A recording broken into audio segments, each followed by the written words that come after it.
ਵਾਹਿਗੁਰੂ ਜੀ ਕਾ ਖਾਲਸਾ ਵਾਹਿਗੁਰੂ ਜੀ ਕੀ ਫਤਿਹ। TV84 ਦੇ ਸਾਰੇ ਦਰਸ਼ਕ ਤੇ ਸਰੋਤੇ ਜਿਹੜੇ ਇਸ ਵਕਤ ਸਾਡੇ ਨਾਲ ਨਾਰਥ ਅਮਰੀਕਾ ਦੇ ਵਿੱਚੋਂ ਬਣੇ ਹੋਏ ਆ ਜਾਂ ਫਿਰ ਸੋਸ਼ਲ ਮੀਡੀਆ ਦੇ ਰਾਹੀਂ ਸਾਡੇ ਨਾਲ ਜੁੜੇ ਹੋਏ ਆ, ਉਹਨਾਂ ਸਾਰਿਆਂ ਦਾ ਮੈਂ ਅਮਰਵੀਰ ਸਿੰਘ ਅੱਜ ਇਸ ਪ੍ਰੋਗਰਾਮ ਦੇ ਵਿੱਚ ਤਹਿ ਦਿਲੋਂ ਸਵਾਗਤ ਕਰਦਾ। ਵਿਊਅਰਸ, ਅੱਜ ਅਸੀਂ ਜਿਹੜੀਆਂ ਭਾਰਤ ਦੇ ਵਿੱਚ ਲੋਕ ਸਭਾ ਦੀਆਂ ਚੋਣਾਂ ਹੋਈਆਂ ਨੇ ਇਸ ਬਾਬਤ ਗੱਲਬਾਤ ਕਰਾਂਗੇ। ਓਵਰਆਲ ਜਿਵੇਂ ਅਸੀਂ ਕੱਲ੍ਹ ਦੇ ਸ਼ੋਅ ਦੇ ਵਿੱਚ ਵੀ ਡਿਸਕਸ ਕੀਤਾ ਸੀ ਭਾਰਤ ਦੇ ਹਵਾਲੇ ਨਾਲ ਕਿ ਕਿਵੇਂ ਜਿਹੜਾ ਮਾਹੌਲ ਬਣਿਆ ਹੋਇਆ ਹੈ ਉਹ ਇੱਕ ਪੋਲਰਾਈਜੇਸ਼ਨ ਦਾ ਧਰੁਵੀਕਰਨ ਇਸ ਵਕਤ ਨਜ਼ਰ ਆ ਰਿਹਾ ਹੈ ਇੰਡੀਅਨ ਸੋਸਾਇਟੀ ਦੇ ਵਿੱਚ। ਤੇ ਜਿਹੜੇ ਐਗਜ਼ਿਟ ਪੋਲਸ ਨੇ ਉਹਨਾਂ ਦੇ ਵੱਲੋਂ ਭਾਰਤ ਦੀ ਜਿਹੜੀ ਇਸ ਵਕਤ ਮੌਜੂਦਾ ਸਰਕਾਰ ਹੈ ਨਰਿੰਦਰ ਮੋਦੀ ਦੀ ਭਾਜਪਾ ਦੀ ਸਰਕਾਰ, ਉਹਨਾਂ ਨੂੰ ਪੂਰਨ ਬਹੁਮਤ ਜਿਹੜੀ ਹੈ ਉਹ ਦਿੱਤੀ ਜਾ ਰਹੀ ਹੈ। 300 ਤੋਂ ਵੱਧ ਜਿਹੜੀਆਂ ਸੀਟਾਂ ਨੇ ਉਹਨਾਂ ਨੂੰ ਐਗਜ਼ਿਟ ਪੋਲਸ ਵੱਲੋਂ ਜਿਹੜੇ ਦਾਅਵੇ ਨੇ ਉਹਦੇ ਵਿੱਚ ਦਿੱਤੀਆਂ ਗਈਆਂ ਨੇ।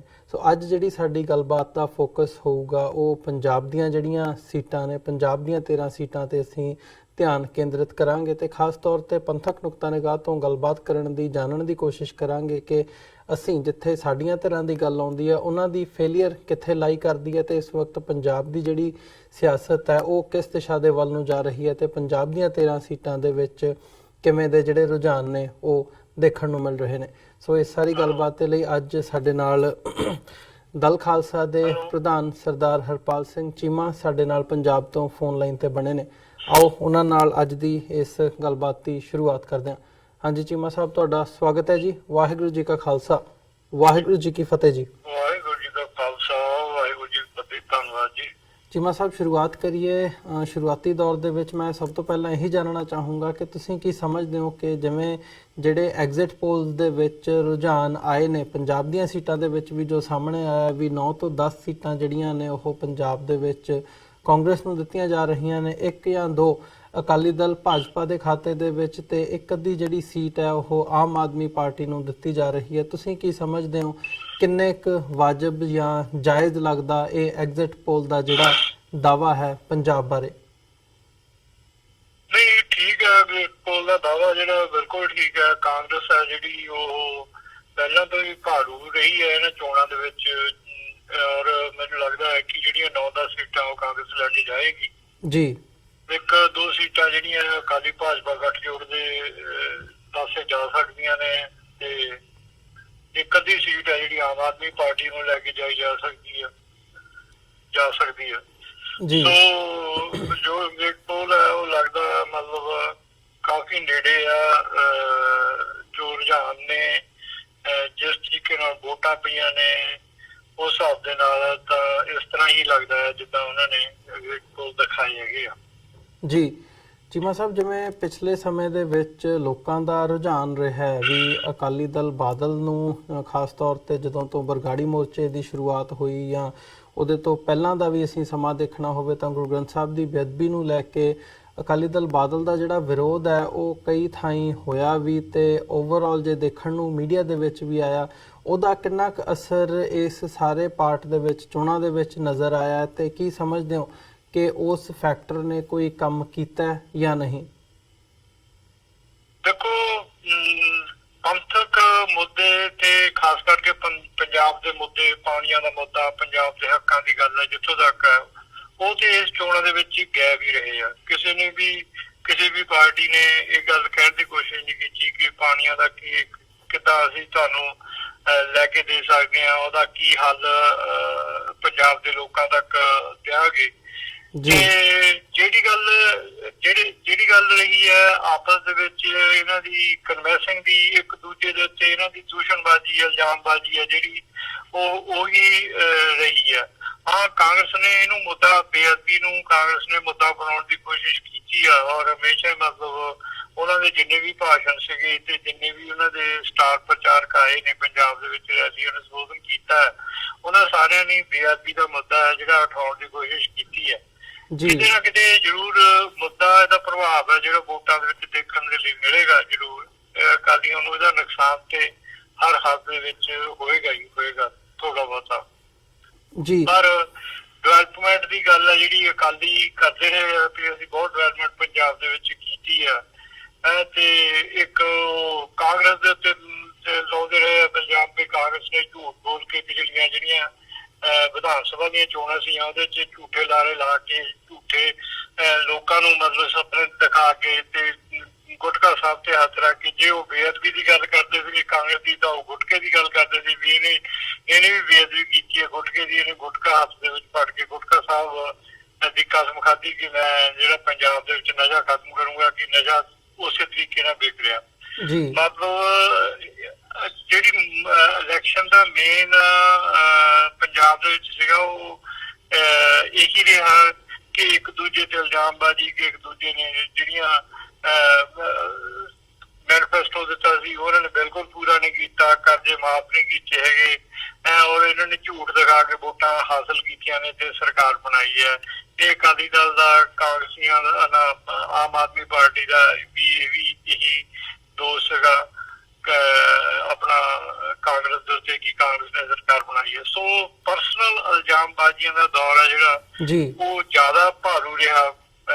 ਕੋਈ ਡਿਵੈਲਪਮੈਂਟ ਦੀ ਗੱਲ, ਕੋਈ ਜਿਹੜੇ ਡਿਬੇਟੇਬਲ ਮੁੱਦੇ ਨੇ ਪੰਜਾਬ ਦੇ, ਜਿਹੜੇ ਕੋਰਟਾਂ ਦੇ ਵਿੱਚ ਗਏ ਹੋਏ ਨੇ, ਕੋਰਟਾਂ ਨਿਕਲੀਆਂ ਨੇ, ਪਾਣੀਆਂ ਦੇ ਮੁੱਦੇ ਬਿਲਕੁਲ ਨਹੀਂ ਛਾਏ ਇਸ ਚੋਣਾਂ ਦੇ ਵਿੱਚ। ਜੀ ਚੀਮਾ ਸਾਹਿਬ, ਜੇ ਗੱਲ ਕਰਨੀ ਹੋਵੇ ਜੇ ਬਾਹਰਲੇ ਸਿੱਖਾਂ ਦਾ ਜਾਂ ਪੰਜਾਬ ਜਿਹੜਾ ਡਾਇਸਪੋਰਾ ਆ ਉਹਨਾਂ ਦੀ ਨਜ਼ਰ ਪੰਜਾਬ ਦੇ ਵਿੱਚ ਜਿਹੜੀਆਂ ਸਾਰੀਆਂ ਸੀਟਾਂ ਹੈਗੀਆਂ ਨੇ, ਕਿਤੇ ਕਿਤੇ ਜਿੱਥੇ ਵੀ ਕੋਈ ਪੰਥਕ ਗੱਲ ਜਾਂ ਪੰਜਾਬ ਪੱਖੀ ਗੱਲ ਕਰਨ ਵਾਲੇ ਪਿਛਲੇ ਸਮੇਂ ਦੇ ਵਿੱਚ ਉਮੀਦਵਾਰ ਰਹੇ ਆ, ਖਾਸ ਤੌਰ ਤੇ ਜੇ ਗੱਲ ਕਰਨੀ ਹੋਵੇ ਬੀਬੀ ਪਰਮਜੀਤ ਕੌਰ ਖਾਲੜਾ ਦੀ ਤੇ ਫਤਿਹਗੜ੍ਹ ਸਾਹਿਬ ਤੋਂ ਮਨਵਿੰਦਰ ਸਿੰਘ ਗਿਆਸਪੁਰਾ ਦੀ, ਸੰਗਰੂਰ ਤੋਂ ਸਿਮਰਨਜੀਤ ਸਿੰਘ ਮਾਨ ਦੀ, ਉਹ ਭਾਵੇਂ ਸੁਖਪਾਲ ਖਹਿਰਾ ਦੀ ਗੱਲ ਹੋਵੇ ਬਠਿੰਡੇ ਤੋਂ, ਜਾਂ ਪਟਿਆਲਾ ਤੋਂ ਡਾਕਟਰ ਧਰਮਵੀਰ ਗਾਂਧੀ ਹੋਣ, ਇਹਨਾਂ ਵੱਲ ਥੋੜਾ ਜਿਹਾ ਜ਼ਿਆਦਾ ਜਿਹੜਾ ਹੈ ਉਹ ਡਾਇਸਪੋਰਾ ਸਿੱਖਾਂ ਦਾ ਫੋਕਸ ਰਿਹਾ ਵੀ ਇਹਨਾਂ ਦੀ ਸਥਿਤੀ ਕਿਵੇਂ ਦੀ ਹੈ।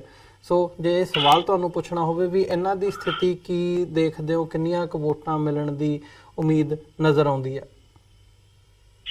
ਦੇਖੋ, ਸਭ ਤੋਂ ਵੱਡੀ ਗੱਲ ਹੈ ਕਿ ਜਿਹੜੀ ਅਸੀਂ ਦੇਖਦੇ ਹਾਂ ਵੀ ਜਿਹੜੀਆਂ ਇਹ ਰਵਾਇਤੀ ਪਾਰਟੀਆਂ ਨੇ ਜਾਂ ਜਿਹੜੀਆਂ ਪਾਰਟੀਆਂ 100 ਸਾਲਾਂ ਤੋਂ ਸਟੈਬਲਿਸ਼ ਹੋ ਰਹੀਆਂ ਨੇ, ਇਹਨਾਂ ਦੇ ਕੋਲ ਇੱਕ ਕੇਡਰ ਹੈ ਪਿੰਡਾਂ ਦੇ ਵਿੱਚ, ਔਰ ਉਹ ਕੇਡਰ ਹੈ ਜਿਹੜਾ ਇਹਨਾਂ ਦੀਆਂ ਵੋਟਾਂ ਪਾਉਂਦਾ ਹੈ। ਮਤਲਬ ਪਿੰਡ ਦੇ ਵਿੱਚੋਂ ਵੋਟਾਂ ਪਾਈਆਂ, ਬੂਥ ਲਾਇਆ ਔਰ ਲੋਕਾਂ ਤੱਕ ਅਪਰੋਚ ਕੀਤੀ ਕਿ ਤੁਸੀਂ ਵੋਟਾਂ ਪਾਓ। ਮਤਲਬ 5 ਸਰਪੰਚ ਹੈ ਜਿਹੜੇ, ਇੱਕ ਧਿਰ ਹਰੇਕ ਕਾਂਗਰਸ ਦੀ, ਅਕਾਲੀਆਂ ਦੀ ਇੱਕ ਧਿਰ ਪੰਜਾਬ ਦੇ ਵਿੱਚ ਹਰੇਕ ਪਿੰਡ ਦੇ ਵਿੱਚ ਹੈ ਕਿ ਪਿੰਡ ਦੇ ਵਿੱਚ ਦੋ ਨਹੀਂ ਮਤਲਬ ਧਿਰਾਂ ਦੇ ਲੋਕ ਰਹਿੰਦੇ ਨੇ। ਜੇ ਇੱਕ ਪਾਸਾ ਕਾਂਗਰਸ ਨਾਲ ਹੈ ਤੇ ਦੂਜੇ ਦੇ ਵਿਰੋਧੀ ਨੇ, ਜਿਹੜੇ ਮਾੜੀ ਮੋਟੀਆਂ ਪਰਸਨਲ ਵਿਰੋਧੀ ਨੇ, ਉਹ ਦੂਜੇ ਪਾਸੇ ਅਕਾਲੀਆਂ ਦੇ ਨਾਲ ਚਲੇ ਜਾਂਦੇ ਨੇ।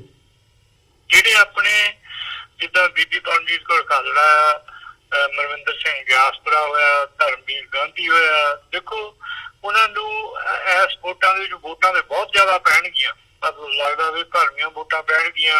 ਜੇ ਆਪ ਬੀਬੀ ਵੀ ਦੇਖੋ, ਬੀਬੀ ਦੀ ਚੋਣ ਦਿਖ ਰਹੀ ਹੈ ਕਿ ਟਿੰਪਾ ਦੇ ਨਾਲ ਹੈ। ਅਗਰ ਟਿੰਪਾ ਕਾਂਗਰਸ ਦਾ ਜਿਹੜਾ ਉੱਥੋਂ ਜਿੱਤਿਆ ਤੇ ਬੀਬੀ ਦੂਜੇ ਨੰਬਰ ਦੇ ਉੱਤੇ ਹੋਏਗੀ ਚੋਣਾਂ ਦੇ ਵਿੱਚ। ਏਦਾਂ ਹੀ ਗਿਆਸਪੁਰੇ ਦੀ ਵੀ ਇਹੀ ਹਾਲਤ ਹੈ ਫਤਿਹਗੜ੍ਹ ਸਾਹਿਬ ਦੇ ਵਿੱਚ ਵੀ ਇਹਨਾਂ ਨੇ ਰਵਾਇਤੀ ਪਾਰਟੀਆਂ ਨੂੰ, ਜਿਨ੍ਹਾਂ ਦਾ ਕੇਡਰ ਹੈ ਪਿੰਡਾਂ ਦੇ ਵਿੱਚ, ਉਹਨਾਂ ਪਾਰਟੀਆਂ ਨੂੰ ਕੱਟ ਕੇ ਇਹਨਾਂ ਨੇ ਆਪਣੀ ਸਥਾਨ ਹੈ ਜਿਹੜਾ ਉਹ ਦੂਜੇ ਜਾਂ ਪਹਿਲੇ ਨੰਬਰ ਦੇ ਲਈ ਲੜਾਈ ਲੜੀ ਹੈ। ਚਾਹੇ ਧਰਮਵੀਰ ਗਾਂਧੀ ਹੈ, ਮਨਵਿੰਦਰ ਗਿਆਸਪੁਰਾ ਹੈ, ਬੀਬੀ ਪਰਮਜੀਤ ਖਾਲੜਾ, ਸਿਮਰਜੀਤ ਸਿੰਘ ਮਾਨ ਨੇ, ਮਾਨ ਸਾਹਿਬ ਨੇ ਵੀ ਕਾਫੀ ਐਸੀ ਕੰਮ ਕੀਤਾ, ਉਹਨਾਂ ਨੇ ਵੀ ਕਾਫੀ ਲੰਬੀ ਮਿਹਨਤ ਕੀਤੀ ਆ, ਉਹਨਾਂ ਨੂੰ ਵੀ ਵੋਟ ਭਰਵਾਂ ਵੋਟ ਹੈ।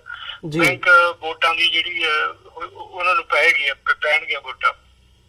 ਪਰ ਜਿੱਥੋਂ ਤੱਕ ਜਿੱਤਣ ਦੀ ਆਸ ਹੈ ਉਹ ਪੰਜਾਬ ਦਾ ਜਿਹੜਾ ਐਗਜ਼ਿਟ ਪੋਲ ਹੈ, ਪੰਜਾਬ ਦੇ ਲੋਕ ਹੈ, ਉਹ ਇਹ ਸਮਝਿਆ ਵੀ ਸ਼ਾਇਦ ਜਿੱਤ ਦੇ ਨਾ ਇਹਨਾਂ ਚ ਕੋਈ ਸਕੇ, ਪਰ ਦੂਜੇ ਨੰਬਰ ਦੇ ਉੱਤੇ ਜ਼ਰੂਰ ਸਾਰੇ ਆਉਣਗੇ ਆਪਣਾ ਪੰਜਾਬ ਦੇ ਵਿੱਚ। ਇਹਨਾਂ ਨੇ ਇੱਕ ਰਵਾਇਤੀ ਪਾਰਟੀ ਨੂੰ ਕੱਟ ਜ਼ਰੂਰ ਮਾਰਿਆ ਮਤਲਬ ਇਸ ਗੱਲ ਦੇ ਲਈ ਜੀ।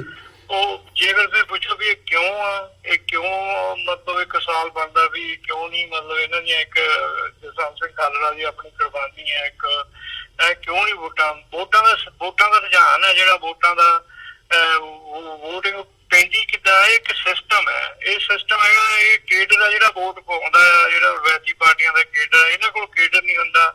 ਨੰਬਰ ਸੈਕਿੰਡ ਤੇ ਰਵਾਇਤੀ ਪਾਰਟੀਆਂ ਜਿਹੜੀਆਂ ਉਹ ਪਿਛਲੇ ਦਿਨਾਂ ਦੇ ਵਿੱਚ ਜਾ ਕੇ ਸ਼ਰਾਬ, ਪੈਸਾ ਇਹਦਾ ਵੀ ਇਸਤੇਮਾਲ ਕਰਦੀਆਂ ਨੇ। ਜਿਹੜੇ ਸਾਡੇ ਪੰਥਕ ਉਮੀਦਵਾਰ ਹੁੰਦੇ ਆ ਉਹਨਾਂ ਦੇ ਕੋਲ ਇਹ ਵੀ ਇੰਨਾ ਵੀ ਨਹੀਂ ਹੁੰਦਾ ਕਿ ਉਹ ਪੈਸਾ ਦੇ ਸਕਣ ਜਾਂ ਉਹਨਾਂ ਦੀ ਲਿਸਟ 'ਚ ਵੀ ਨਹੀਂ ਹੁੰਦਾ ਕਿ ਪੈਸਾ ਦਿੱਤਾ ਜਾਵੇ। ਮਤਲਬ ਉਹ ਇੱਕ ਸਾਫ਼ ਸੁਥਰੀ ਇਲੈਕਸ਼ਨ ਲੜਦੇ ਆ, ਪਰ ਰਵਾਇਤੀ ਪਾਰਟੀਆਂ ਹਰੇਕ ਕੋਈ ਵੀ ਮਤਲਬ ਗੱਲ ਕਰਨ ਤੋਂ, ਚਾਹੇ ਉਹ ਯੋਗ ਹੈ, ਚਾਹੇ ਉਹ ਯੋਗ ਹੈ, ਚਾਹੇ ਉਹ ਇਸ ਚੋਣ ਸਿਸਟਮ ਦੇ ਵਿੱਚ ਮਤਲਬ ਕਿੱਦਾਂ ਦੀ ਵੀ ਲੱਗਦੀ ਹੋਵੇ, ਤਾਂ ਉਹ ਉਹਨੂੰ ਵਰਤਣ ਲੱਗੇ ਗਈ ਨਹੀਂ ਕਰਦੇ ਹੈਗੇ ਮਤਲਬ। ਜੀ ਬਿਲਕੁਲ। ਸੋ ਇਸ ਗੱਲ ਕਰਕੇ ਔਖਾ ਹੈ, ਪਰ ਮੈਨੂੰ ਲੱਗਦਾ ਵੀ ਬੀਬੀ ਖਾਲੜਾ ਵੀ ਦੂਜੇ ਨੰਬਰ, ਜੇ ਘੱਟ ਤੋਂ ਘੱਟ ਪਹਿਲੇ ਨੰਬਰ ਤੇ ਨਾ ਆਏ ਤੇ ਦੂਜੇ ਨੰਬਰ ਤੇ ਜ਼ਰੂਰ ਆਉਣਗੇ ਆਪਣਾ। ਜੀ ਬੀਬੀ ਜਗੀਰ ਕੌਰ ਨੂੰ ਉਹਨਾਂ ਨੇ ਪਿੱਛੇ ਤੀਜੇ ਨੰਬਰ ਦੇ ਉੱਤੇ ਜਾਏਗੀ ਆਪਣਾ ਅਕਾਲੀ ਦਲ ਦਾ ਜਿਹੜਾ ਕੈਂਡੀਡੇਟ ਹੈ। ਇਸੇ ਤਰੀਕੇ ਨਾਲ ਫਤਿਹਗੜ੍ਹ ਸਾਹਿਬ ਵੀ ਗਿਆਸਪੁਰਾ ਜਿਹੜਾ ਕਾਫੀ ਵੋਟ ਉਹਨੂੰ ਗਿਆਸਪੁਰੇ ਨੂੰ ਪਈ ਹੈ। ਗਿਆਸਪੁਰਾ ਵੀ ਦਰਬਾਰਾ ਸਿੰਘ ਗੁਰੂ ਨਾਲ ਜ਼ਿਆਦਾ ਵੋਟਾਂ ਲਏਗਾ ਤੇ ਦੂਜੇ ਨੰਬਰ ਦੇ ਉੱਤੇ ਆਏਗਾ। ਇਹ ਗੱਲ ਗਾਂਧੀ ਦਾ, ਗਾਂਧੀ ਵੀ ਰਖੜੇ ਤੋਂ ਜ਼ਿਆਦਾ ਵੋਟਾਂ ਲੈ ਕੇ ਦੂਜੇ ਨੰਬਰ ਦੇ ਉੱਤੇ ਆਏਗਾ ਜੇ ਨਾ ਪਹਿਲੇ ਨੰਬਰ ਦੇ ਉੱਤੇ ਆ ਸਕਿਆ ਗਾਂਧੀ ਗੁਰਮੀਤ ਕੌਰ ਦੇ ਨਾਲ। ਸੋ ਇਹ ਹਾਲਾਤ ਹੈ ਆਪਣੇ ਪੰਥਕ ਉਮੀਦਵਾਰਾਂ ਦੀ ਜਾਂ ਜਿਹੜੇ ਪੰਜਾਬ ਦੇ ਹੱਕ ਦੀ ਗੱਲ ਕਰਦੇ ਆ। ਜੀ ਜੀ। ਤੇ ਚੀਮਾ ਸਾਹਿਬ, ਇੱਕ ਹੋਰ ਫੈਕਟਰ ਜਿਹੜਾ ਹੈ ਜਾਂ ਇੱਕ ਰੁਝਾਨ ਇਸ ਵਕਤ ਕਾਂਗਰਸ ਦੇ ਹੱਕ ਦੇ ਵਿੱਚ ਹੋਇਆ, ਪਿਛਲੀਆਂ ਚੋਣਾਂ ਦੇ ਵਿੱਚ ਵੀ ਜਦੋਂ ਕਾਂਗਰਸ ਦੀ ਸਰਕਾਰ ਬਣੀ ਹੈ ਉਦੋਂ ਵੀ ਸਵਾਲ ਉੱਠਿਆ ਸੀ ਤੇ ਅੱਜ ਫਿਰ ਇਹ ਸਵਾਲ ਚੁੱਕਣਾ ਬਣਦਾ ਕਿ ਪੰਜਾਬ ਦੇ ਵਿੱਚ ਜਦੋਂ ਅਸੀਂ ਦੇਖਦੇ ਹਾਂ ਕਿ ਹੁਣ ਗੁਰੂ ਗ੍ਰੰਥ ਸਾਹਿਬ ਦੀ ਬੇਅਦਬੀ ਨੂੰ ਲੈ ਕੇ ਬਾਦਲ ਅਕਾਲੀ ਦਲ ਨੂੰ ਜ਼ਰੂਰ ਟਾਰਗੇਟ ਕੀਤਾ ਗਿਆ ਵੀ ਇਹਨਾਂ ਨੇ ਪੰਥ ਦੇ ਖਿਲਾਫ ਜਿਹੜਾ ਕੰਮ ਹੈ ਉਹ ਕੀਤਾ, ਪੰਥ ਦੀ ਲਾਈਨ ਨੂੰ ਟੋ ਨਹੀਂ ਕੀਤਾ, ਤੇ ਇਹਦੇ ਖਿਲਾਫ ਬਾਦਲਾਂ ਦੇ ਖਿਲਾਫ ਜ਼ਰੂਰ ਜਿਹੜਾ ਹੈ ਉਹ ਇੱਕ ਰੁਝਾਨ ਦੇਖਣ ਨੂੰ ਮਿਲਿਆ। ਪਰ ਕਾਂਗਰਸ ਜਿਹਦੇ ਨਾਲ 1984 ਦਾ ਜਿਹੜਾ ਸਾਰਾ ਕਤਲੇਆਮ ਹੈ ਉਹ ਜੁੜਿਆ ਹੋਇਆ, ਜਾਂ ਕਾਂਗਰਸ ਦੀ ਸਿੱਖਾਂ ਦੇ ਖਿਲਾਫ ਜਿਹੜੀ ਨੀਤੀ ਰਹੀ ਹੈ ਉਹਦੀ ਉਹ ਲੋਕਾਂ ਨੂੰ ਵੀ ਪਤਾ ਹੈ ਤੇ ਸਿੱਖਾਂ ਨੂੰ ਵੀ ਪਤਾ ਹੈ। ਪਰ ਕੀ ਗੱਲ ਹੈ ਕਿ ਅੱਜ ਜਿਹੜਾ ਸਾਰਾ ਫੋਕਸ ਸੀ ਇਹਨਾਂ ਚੋਣਾਂ ਦੇ ਦੌਰਾਨ ਜਾਂ ਚੋਣਾਂ ਤੋਂ ਪਹਿਲਾਂ ਉਹ ਬਾਦਲਾਂ ਵੱਲ ਜ਼ਿਆਦਾ ਸੀ ਤੇ ਕਾਂਗਰਸ ਨੂੰ ਕਿਤੇ ਨਾ ਕਿਤੇ ਦਰਕਿਨਾਰ ਕੀਤਾ ਗਿਆ, ਟਾਰਗੇਟ ਵੀ ਨਹੀਂ ਕੀਤਾ ਗਿਆ ਜਾਂ ਕੁਐਸਚਨ ਵੀ ਨਹੀਂ ਕੀਤਾ ਗਿਆ, ਤੇ ਜਿਹਦੇ ਥੱਲੇ ਕਾਂਗਰਸ ਅੱਜ ਫੇਰ ਜਿਹੜੀ ਹੈ ਪੰਜਾਬ ਦੇ ਵਿੱਚ ਵੱਡੀਆਂ ਜਿਹੜੀਆਂ ਸੀਟਾਂ ਨੇ ਉਹ ਜਿੱਤਦੀ ਨਜ਼ਰ ਆ ਰਹੀ ਹੈ।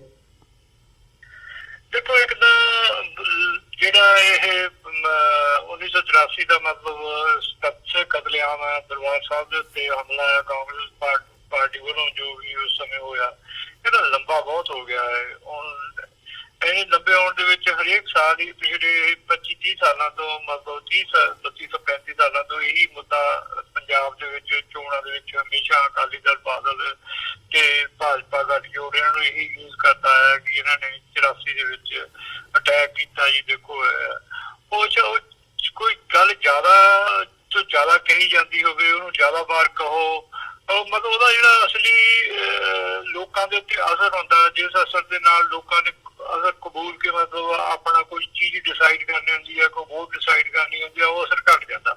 ਨੰਬਰ ਸੈਕਿੰਡ ਤੇ ਜਿਹੜਾ ਬੇਅਦਬੀ ਦਾ ਮੁੱਦਾ ਸੀਗਾ, ਇਹ ਤਾਜ਼ਾ ਸੀਗਾ, ਇਹ ਜ਼ਿਆਦਾ ਮਤਲਬ ਫੈਕਟਰ ਕੰਮ ਕਰਦਾ ਸੀ। ਇੱਕ ਇਹ ਸੀਗਾ ਕਿ ਪਿਛਲੇ ਸਮੇਂ ਦੇ ਵਿੱਚ, ਪਿਛਲੇ 3 ਸਾਲਾਂ ਦੇ ਵਿੱਚ ਅਕਾਲੀ ਦਲ ਦੇ ਨਾਲ ਜਿਹੜੀਆਂ ਹੋਰ ਪੰਥਕ ਦਲ ਨੇ, ਚਾਹੇ ਉਹ ਬਰਗਾੜੀ ਦਾ ਮੋਰਚਾ ਉਹ ਬਣਿਆ ਸੀਗਾ, ਚਾਹੇ ਸਰਬੱਤ ਖਾਲਸਾ ਵਾਲੇ ਜੁੜੇ ਹੋਏ ਸੀਗੇ, ਮਾਨ ਸਾਹਿਬ ਹੋਇਆ, ਹੋਰ ਅਸੀਂ ਸਾਰੇ ਹੋਏ, ਇਹਨਾਂ ਸਾਰਿਆਂ ਨੇ ਮਤਲਬ ਜਿੰਨੇ ਵੀ ਪੰਥਕ ਦਲ ਨੇ ਇਹਨਾਂ ਨੇ ਮੁੱਦੇ ਨੂੰ ਚੱਕ ਕੇ ਰੱਖਿਆ। ਕਿਤੇ ਨਾ ਕਿਤੇ ਇਹਦੀ ਐਕਟੀਵਿਟੀ ਹੈ ਜਿਹੜੀ ਪੰਜਾਬ ਦੇ ਵਿੱਚ ਬਣਾਈ ਰੱਖੀ ਹੈ, ਕਿਤੇ ਮੋਰਚਾ ਲਾ ਦਿੱਤਾ ਅਗੇਂਸਟ ਵੀ ਇਹਨਾਂ ਨੂੰ ਦਿੱਤੀ ਜਾਵੇ, ਸਜ਼ਾ ਦਿੱਤੀ ਜਾਵੇ, ਇਹਨਾਂ ਨੇ ਕਰਵਾਇਆ ਹੈਗਾ ਇਹ, ਤੇ ਉਹਦਾ ਜ਼ਿਆਦਾ ਅਸਰ ਇਸ ਕਰਕੇ ਰਿਹਾ ਹੈਗਾ ਅਕਾਲੀਆਂ ਦੇ ਉੱਤੇ, ਔਰ ਉਹ ਜ਼ਿਆਦਾ ਜਿਹੜਾ ਮੁੱਦਾ ਬੀਐਸਪੀ ਦਾ ਇਹ ਜ਼ਿਆਦਾ ਉੱਭਰਿਆ ਹੈਗਾ ਉਸ ਮੁੱਦੇ ਨਾਲੋਂ 1984 ਦੇ ਨਾਲੋਂ। ਇਸ ਕਰਕੇ ਕਿ ਪੰਥਕ ਦਲ ਵੀ ਨੇ ਵੀ ਆਪਣਾ ਇਹਨਾਂ ਨੇ ਵੀ ਯੋਗਦਾਨ ਪਾਇਆ, ਇਹਨਾਂ ਨੇ ਕਿਤੇ ਨਾ ਕਿਤੇ ਕੋਈ ਮੋਰਚੇ ਦੇ ਪ੍ਰਤੀ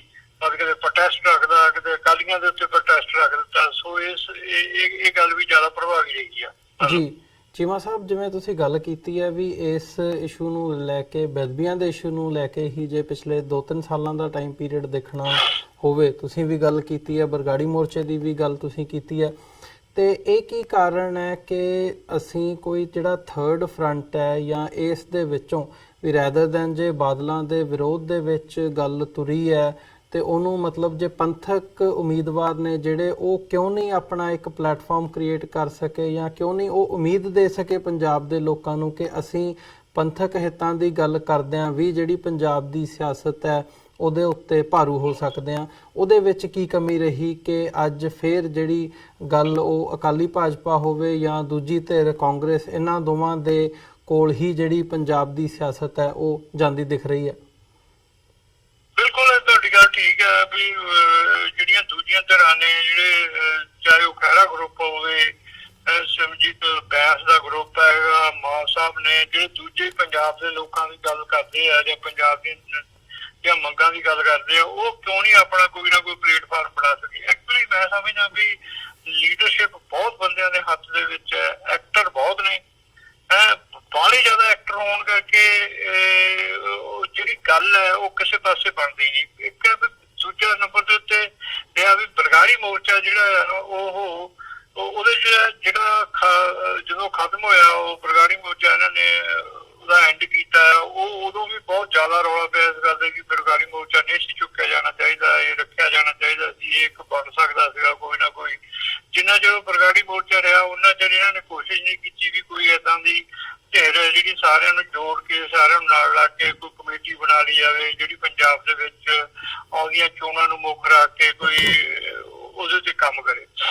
ਇਹ ਤੁਹਾਡੀ ਗੱਲ ਮਤਲਬ ਬਹੁਤ ਠੀਕ ਹੈ, ਪਰ ਫਿਰ ਵੀ ਮੈਨੂੰ ਲੱਗਦਾ ਹੈ ਕਿ ਜਿਹੜਾ ਡੈਮੋਕ੍ਰੇਟਿਕ ਫਰੰਟ ਹੈ, ਖਹਿਰਾ, ਗਾਂਧੀ, ਸਿਮਰਜੀਤ ਬੈਂਸ, BSP ਵਾਲੇ, ਕਮਿਊਨਿਸਟ ਪਾਰਟੀਆਂ ਦੋਨੇ ਹੀ, ਮਤਲਬ ਇਹਨਾਂ ਨੇ ਅੱਜ ਕੀ ਆਪਣਾ ਇੱਕ ਗੱਠਜੋੜ ਬਣਾਇਆ ਜਿਹੜਾ ਮੈਨੂੰ ਲੱਗਦਾ ਹੈ ਵੀ ਕਾਫੀ ਵੋਟਾਂ ਲੈ ਕੇ ਜਾਊਗਾ। ਉਹ ਗੱਠਜੋੜ ਦੇ ਜਿਹੜੇ ਕੈਂਡੀਡੇਟ ਆ ਉਹ ਆਲਮੋਸਟ ਜਿੰਨੀ ਕੁ ਵੋਟ ਅਕਾਲੀਆਂ ਨੂੰ ਜਾਣੀ ਆ ਉਨੀ ਕੁ ਵੋਟ ਉਹਨਾਂ ਨੂੰ ਆ ਜਾਣੀ ਆ ਜੀ ਇਸ ਗੱਠਜੋੜ ਦੇ ਕੈਂਡੀਡੇਟ ਜੀ। ਤੇ ਹਾਂ, ਪੰਥਕ ਦਲ ਇਹਦੇ ਚੋਂ ਬਾਹਰ ਰਹੇ ਆ। ਪੰਥਕ ਦਲ ਇਸ ਫਰੰਟ ਚੋਂ ਜਿਹੜੇ ਆ ਮਨਫੀ ਰਹੇ ਆ, ਉਹਨਾਂ ਨੇ ਕੋਈ ਪੰਥਕ ਦਲਾਂ ਨੇ ਯੋਗਦਾਨ ਨਹੀਂ ਪਾਇਆ ਇਸ ਫਰੰਟ ਦੇ ਵਿੱਚ, ਜਾਂ ਉਹਨਾਂ ਨੇ ਨਹੀਂ ਕੋਈ ਕੀਤਾ। ਗੱਲ ਇਹ ਹੈ ਕਿ ਪੰਥਕ ਦਲਾਂ ਦੇ ਵਿੱਚੋਂ ਮਾਨ ਸਾਹਿਬ ਵੀ ਇੱਕ ਏਦਾਂ ਦੇ ਹੈਗੇ ਆ ਜਿਹੜੇ ਕਿ ਰਾਜਨੀਤਿਕ ਤੌਰ ਦੇ ਉੱਤੇ ਚੋਣਾਂ ਦੇ ਵਿੱਚ ਜ਼ਿਆਦਾ ਵਿਸ਼ਵਾਸ ਰੱਖਦੇ ਆ, ਉਹ ਚ ਕੋਈ ਰੱਖਦਾ ਨਹੀਂ ਹੈਗਾ। ਮਾਨ ਸਾਹਿਬ ਦੇ ਨਾਲ ਜਿਹੜਾ ਗੱਠਜੋੜ ਹੈ ਉਹ ਦੂਜੇ ਤਾਂ ਨਹੀਂ ਕਰਦੇ ਕਿ ਮਾਨ ਸਾਹਿਬ ਇਹ ਗੱਲ ਕਹਿੰਦੇ ਆ ਕਿ ਖਾਲਿਸਤਾਨ ਲੈਣਾ ਮੈਂ ਤਾਂ ਚੋਣਾਂ ਦੇ ਰਾਹੀਂ ਲੈਣਾ ਜਾਂ ਜਿਸ ਤਰੀਕੇ ਨਾਲ ਲੈਣਾ। ਅੱਛਾ, ਦੂਜੇ ਜਿਹੜੀਆਂ ਧਿਰਾਂ ਨੇ ਉਹ ਮਤਲਬ ਖਾਲਿਸਤਾਨ ਦੇ ਇਸ ਨਾਂ ਦੇ ਨਾਲ ਨਹੀਂ ਸਹਿਮਤ ਹੈਗੇ ਵੀ ਜੇ ਦੱਸੋ ਮਾਨ ਸਾਹਿਬ ਦੇ ਨਾਲ ਗੱਠਜੋੜ ਬਣਨਾ ਔਖਾ ਸੀਗਾ।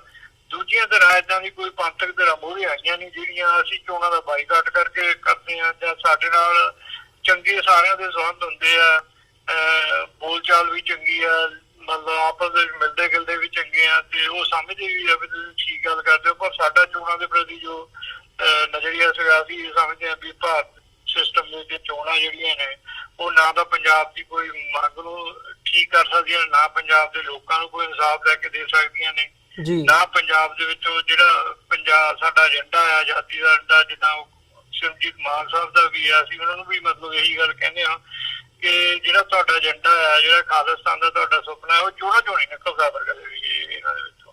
ਨਾ ਅਸੀਂ ਕਈ ਵਾਰੀ ਕਾਫੀ ਬੰਦੇ ਜਿੱਤ ਕੇ ਚੋਣਾਂ ਦੇ ਵਿੱਚੋਂ 13 ਬੰਦੇ ਜਿੱਤ ਕੇ ਪੰਜਾਬ ਦੇ ਵਿੱਚੋਂ ਦਿੱਲੀ ਇਹਨਾਂ ਚੋਣਾਂ ਦੇ ਵਿੱਚ ਗਏ MP ਬਣ ਕੇ, ਪਰ ਕੁਛ ਨਹੀਂ ਬਣਿਆ। ਉੱਥੇ ਕੋਈ ਮੁੱਦਾ ਨਹੀਂ ਉੱਠਿਆ, ਕੋਈ ਪਾਣੀਆਂ ਦੇ ਮੁੱਦੇ ਦੀ ਗੱਲ ਨਹੀਂ ਚੱਲੀ, ਕੋਈ ਪੰਜਾਬ ਦੇ ਹੱਕਾਂ ਦੀ ਗੱਲ ਨਹੀਂ ਚੱਲੀ, ਪੰਜਾਬ ਦੀ ਰਾਜਧਾਨੀ ਦੀ ਕਦੇ ਗੱਲ ਨਹੀਂ ਚੱਲੀ। ਜਿਹੜੇ ਆਲਰੇਡੀ ਮੁੱਦੇ ਆ, ਜਿੱਦਾਂ ਅਨੰਦਪੁਰ ਦਾ ਮਤਾ ਸੀਗਾ, ਉਹਦੇ ਚ ਜਿਹੜੀਆਂ ਡਿਮਾਂਡ ਸੀਗੀਆਂ ਕਦੇ ਨਹੀਂ ਕਿਸੇ ਨੇ ਮਤਲਬ ਉੱਥੇ ਉਠਾਉਣ ਦੀ ਕੋਸ਼ਿਸ਼ ਕੀਤੀ। ਇਵਨ ਅਕਾਲੀ ਦਲ ਦੇ ਵੀ MP ਇੰਨੇ ਚਿਰ ਤੋਂ ਬਣਦੇ ਜਾ ਰਹੇ ਆ, 70 ਸਾਲ ਤੋਂ ਉੱਥੇ, ਕਦੀ ਇਹਨਾਂ ਨੇ ਕੋਈ ਏਦਾਂ ਦੀ ਤਾਂ ਕੋਈ ਮਾਰਕਾ ਅਕਾਲੀ ਦਲ ਕਹਿ ਨਹੀਂ ਸਕਦਾ ਵੀ ਅਸੀਂ ਆਹ ਗੌਰਮੈਂਟ ਤੋਂ ਚੀਜ਼ ਆ ਜਿਹੜੀ ਪੰਜਾਬ ਦੀ ਧਿਰਾਂ ਨੂੰ ਲੈ ਕੇ ਦਿੱਤੀ ਆ।